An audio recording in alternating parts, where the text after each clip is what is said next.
कि कोसिया भरब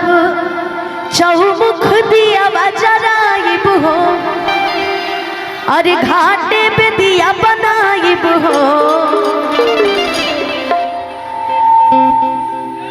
कि छठी मैया गोदिया में देबू जब ललाना हो अरगिया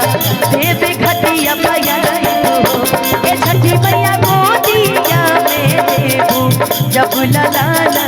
हो अरगिया देवे घटिया बजाइब हो कोसिया भरा चौमुख दिया बजराइब हो घाट में दिया बनाइब हो ए छठी मैया गोदिया में देबू जब ललाना हो अरगिया देवे घटिया बजाइब हो ए छठी मैया गोदिया में देबू जब ललाना हो अरगिया देवे घटिया बजाइब हो।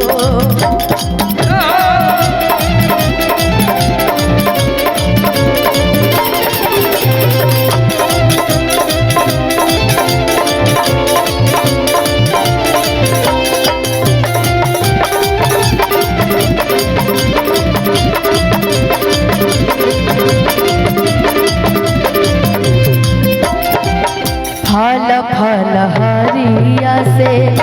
सुपवा सजाई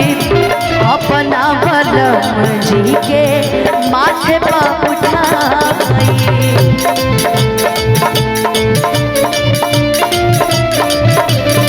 फल फल हरिया से सुपवा सजाई अपना बलम जी के माथे पर भजन कराई बुखाले आरती गवाइब हो छठी मैया भजन कराइब हो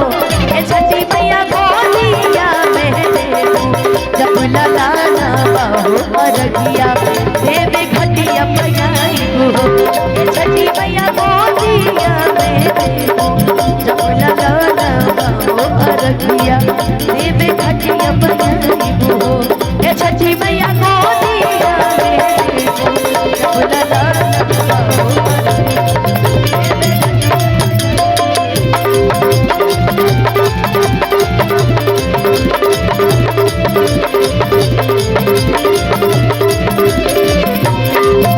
अच्छा किसके किसके घर में छठ होता है? आपके घर माई छठ करेली हो, ज्यादा करके माई छठ करेली, फिर भौजाई छठ करेली। थोड़ा सा बीप लाइट में आइए।